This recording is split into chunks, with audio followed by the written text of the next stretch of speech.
Hey, I'm Charity. This is Sacred and Naked. I am your sacred intimacy guide. And if you're looking for healing and deep connection and intimacy, and all things love, you've come to the right place. I had a listener call today and ask me a really good question.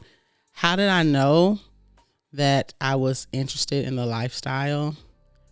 Be it that we're in the South, this is the Bible Belt, religion is super heavy in our culture.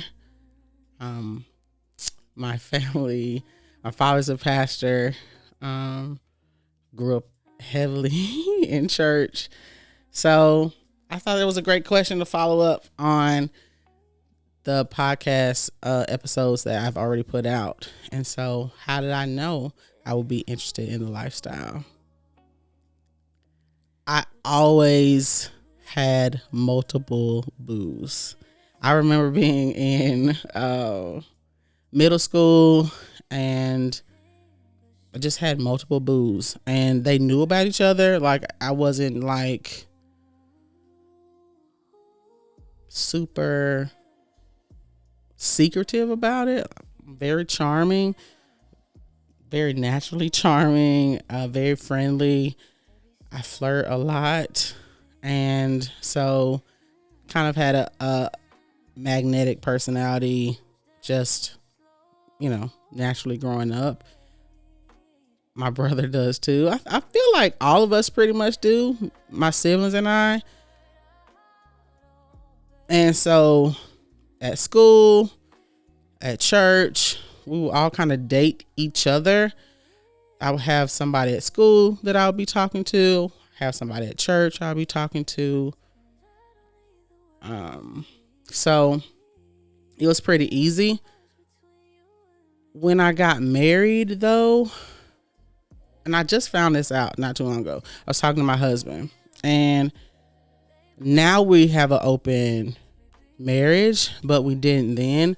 But I found out just in conversation, just healing conversations that we've been having a lot lately, that he knew I would never be faithful, or he knew that I would always kind of talk to other people. And he said that he didn't know that just like based on me, like conversations that we had or anything, but he knew kind of based on my siblings and knowing them. He knew them before he knew me a lot longer. They had like really tight relationships before he and I even met. And so he kind of knew how they were moving, that, I would never be faithful, and chose me anyway. So that says a lot about him, his love and acceptance for me. When I started having multiple affairs in my marriage and it became a struggle to be faithful, like I really, really, really, really, really tried my best to be faithful. And so I would have conversations with my husband and I would say, hey, I need X, Y, and Z from you. I feel like if you do these things, it will help kind of keep my focus on you and our relationship, our marriage, and I could, be faithful. And the things I was asking him was like emotional connection and intimacy. Can you check on me throughout the day? Can we have, conversations throughout the day? Have conversations at home, like deep conversations, not just like what we're watching on TV or the music that we're listening to. We both do bond though, like over TV shows and movies, and we both love music, so we've bonded over that as well. But what about like day-to-day life things? What about kind of emotional things, connection things, or disconnection things that will help us, feel closer. Even sexual things. We didn't really talk about what we liked in that space, what we can change in that space. We just didn't really talk about those things. And I found that in outside relationships, it was so easy for me to have those conversations with other men. And so I'm a demisexual, which means that I need emotional connection to feel sexual arousal. And so when I would have these conversations with other people, men and women, I've had some relationships with women as well. I would have these conversations. Of course, we would become closer emotionally, and then the attraction would start. And when I feel those attractions, especially emotionally, like I want to act on them. So maybe a couple years ago, might have been about 5 years ago, 6 maybe, when I had my spiritual awakening after I had my youngest child, and I was super done with the connection like between my husband and I was tired of trying to deny a part of myself that was longing for something deeper within our marriage. I was tired of searching for an escape and finding refuge emotionally in another person and then having to come home to a dead space. It was frustrating for me. So I told him, I want a divorce, and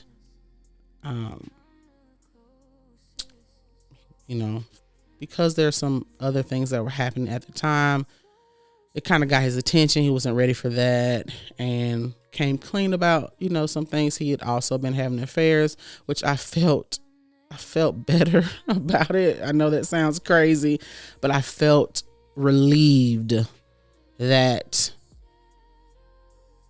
he had also been seeing, other people. Kind of made mine not as bad. I know that sounds bad, but that's how I felt. I also felt betrayed because I would ask him throughout our marriage, are you happy? Are you seeing anyone? I know that typically relationships are mirrors, and if I am pouring my energy somewhere else outside of our marriage, my partner's probably, he's definitely going without. And so how does he feel, the void that, that he's going without? So he's probably seeing someone too, or feeling it some other kind of way. And so I would ask him that, and he would tell me he's good, he's not seeing anyone, blah, blah, blah. So I did feel betrayed that he lied, but I felt more relieved than not. And so I did take that opportunity to say, okay, if we're going to stay married, because that's what he wanted to do, if we're going to stay married, then we need to open our marriage up. We might as well, like we're both seeing other people, we might as well do it in a consensual way. You know what I mean? So, to me, it made a lot of sense. And it was kind of a part of me choosing me. It was a part of the awakening that I love and accept myself for who I am. And who I am has always been a person who had multiple boos. I just always did.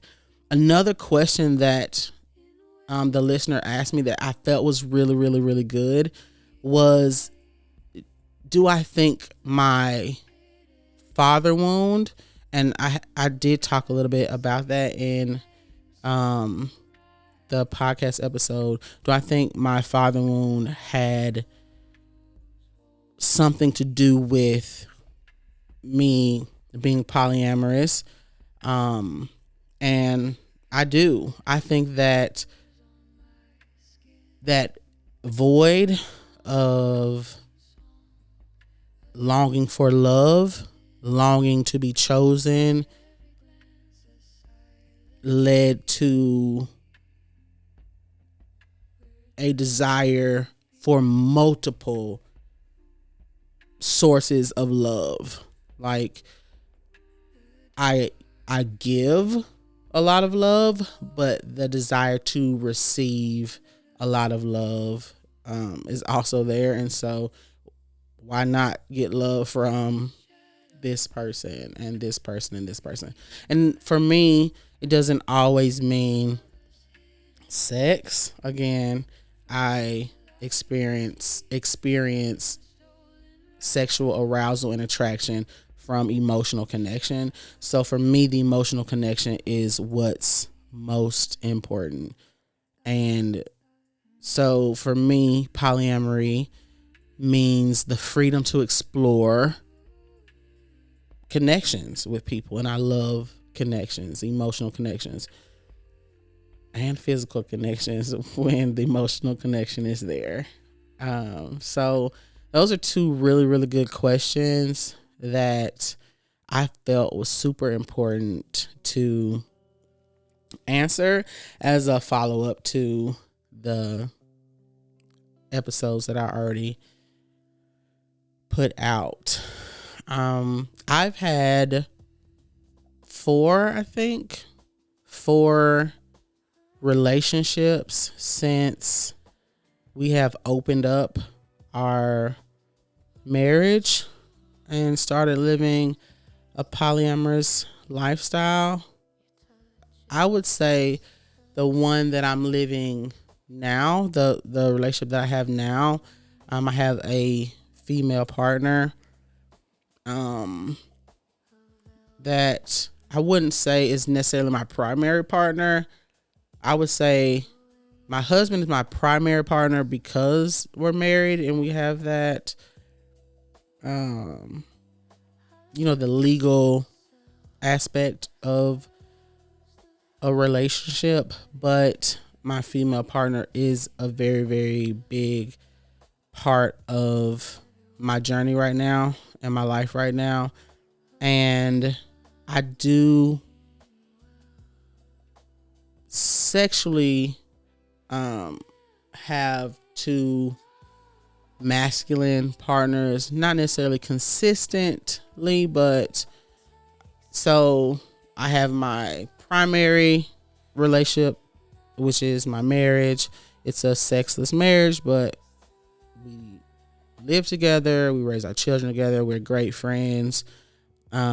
We have healed a lot of things and are planning to continue to build together, and that's something that's kind of new within the last part of this year.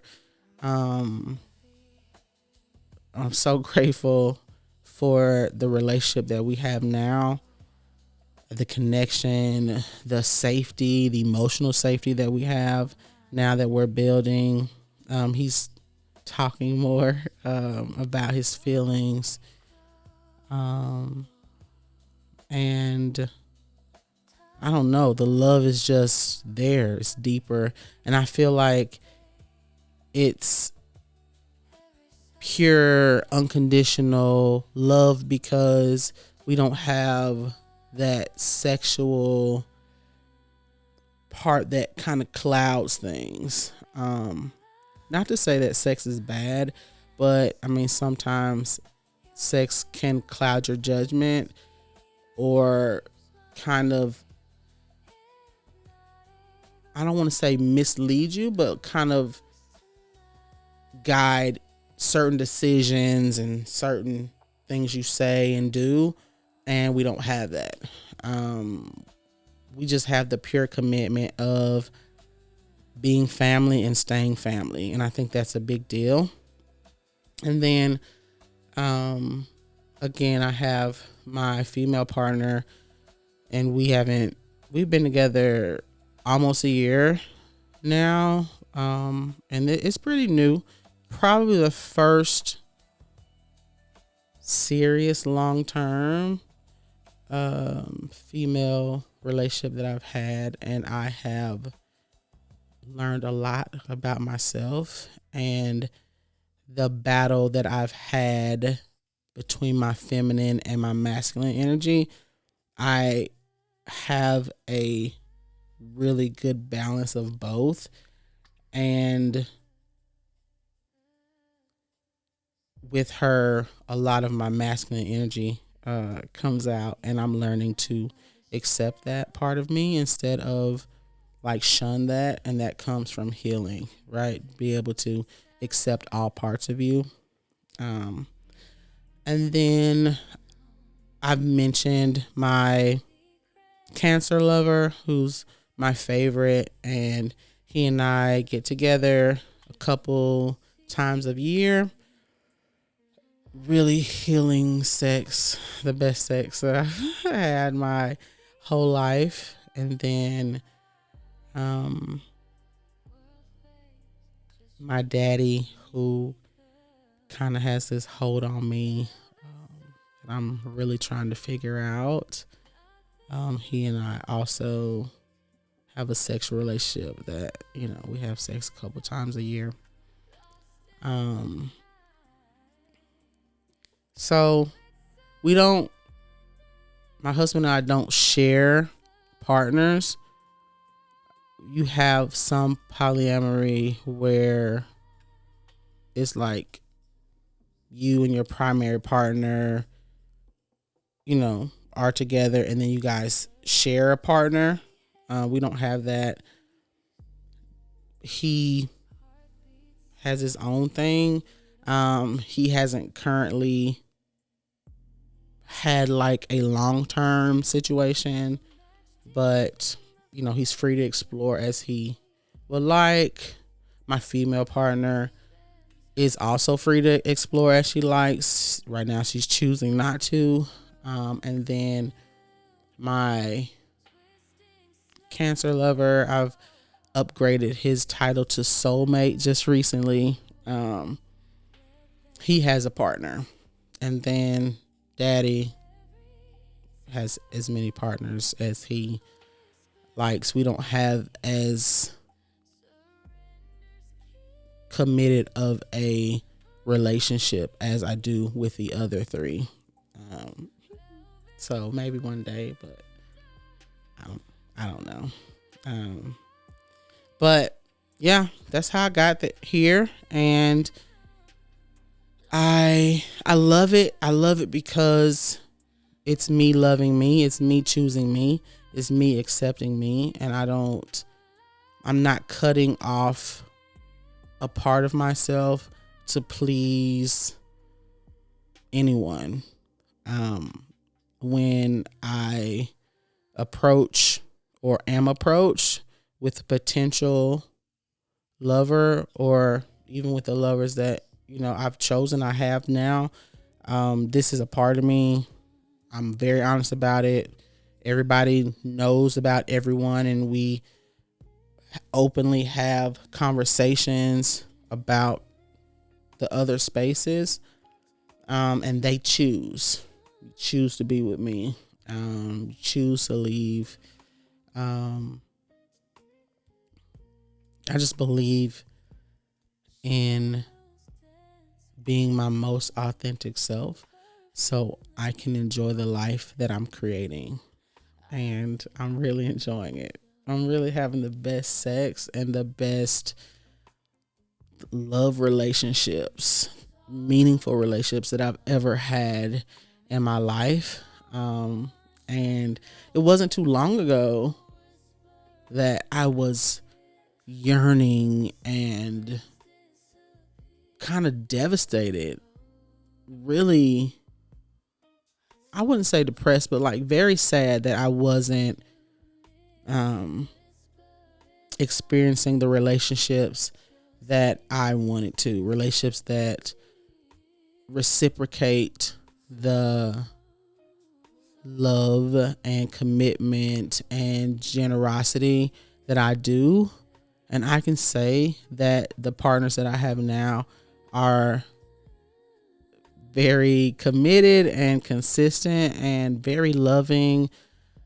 We have like conversation, like hard conversations, and they still make it very clear that I choose you.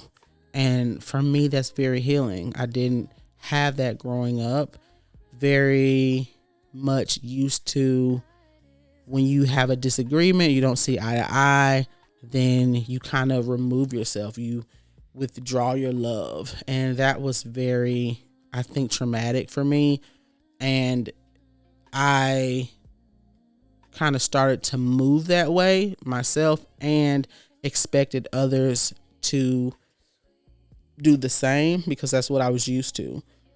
And like within my healing journey, when I realized that I had to choose me before anybody else chose me, and what that meant was I need to love myself and show up for myself and accept myself, all parts of myself, even the parts of me that aren't so pretty, that need the most work. I still love and accept those parts of myself, being gentle with myself, compassionate with myself. When I started to do those things for myself, I attracted others that were able to show up for me in that same way. And it's incredible. Nobody, I don't think anybody teaches us that. I don't think anybody teaches us that our reality, what we see, is really a reflection of our inside, how we feel about ourselves. And once I realized that, I was reading like Power of the Subconscious Mind. I got into Abraham Hicks and Neville Goddard, and I was just learning how to really create the life that I truly enjoyed living. And it started with me, and I had to figure out how to heal those things that were keeping me from being happy. I'm responsible for my own happiness. And so, yes, I have a wound from my childhood, but I'm responsible.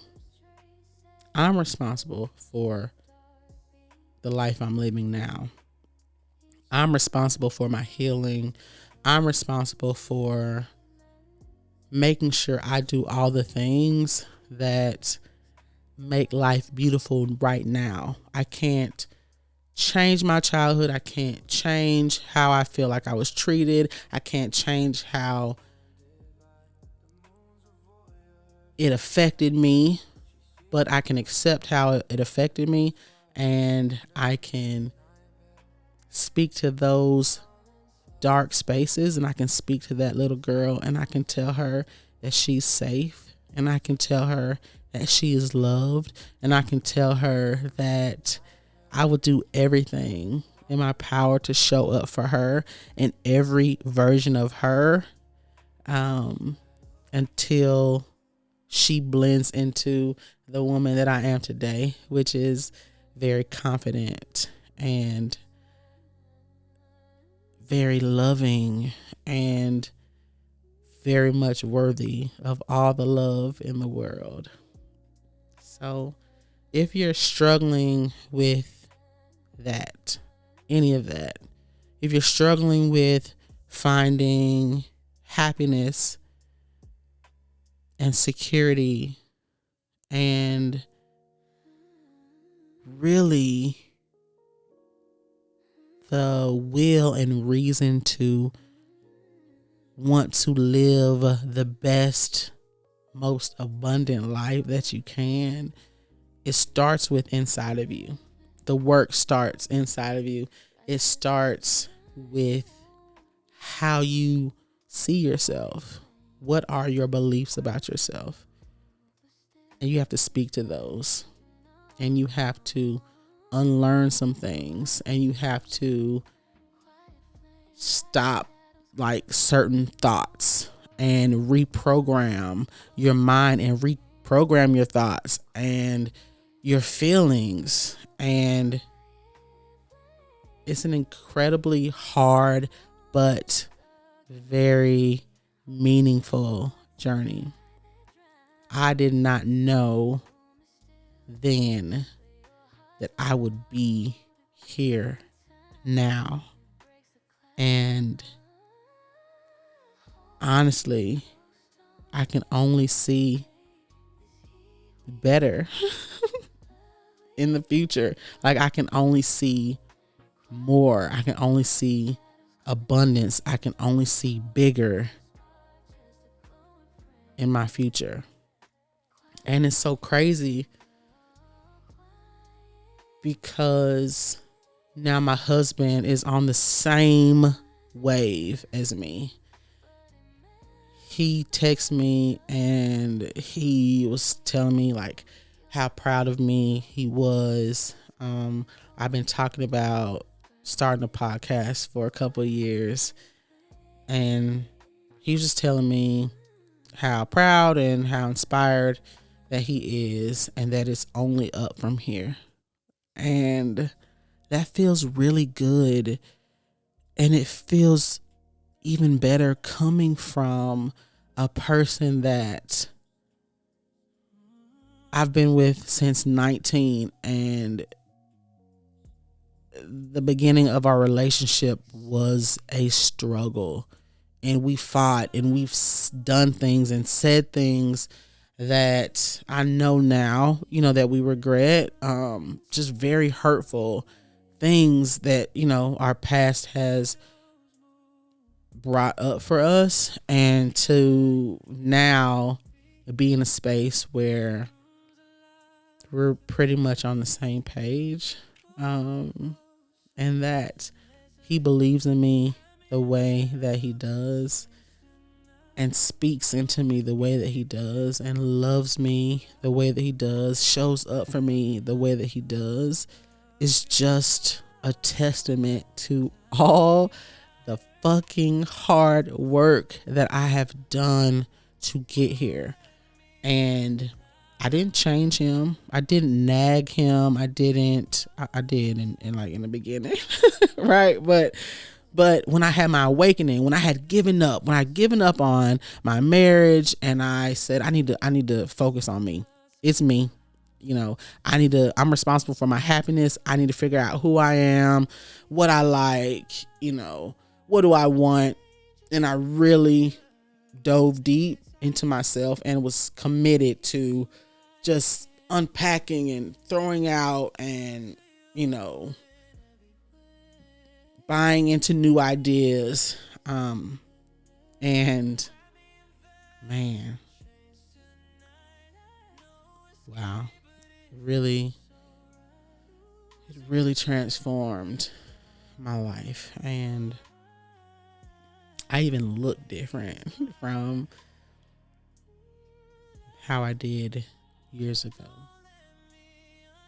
It's incredible. So anyway, if you are dealing with any of those things, the answer is within you. And you set your intention that you want to heal, and you want to get to this certain picture of this person, this certain version of this person that you see in your mind. The universe will give you everything that you need to get there. Because nobody teaches us how to do it. Nobody teaches us how to heal. But you're supported. Let me know what else you want to hear about. What do you want me to talk about? Shout out to you, Kwame, for those great questions. Yeah, that was great. I think follow up to what I've already posted. Please let me know in your comments what you want me to talk about. What are you curious about? What do you need maybe some guidance on if you're on a very similar journey? Let me know. I would love to hear about your journey, to respond to any questions that you have. Please share with other people that you know may be inspired or may need some support, maybe need to know that they're not alone in the journey that they're on. And like and subscribe. Thank you for being here. I love you so much. Until next time.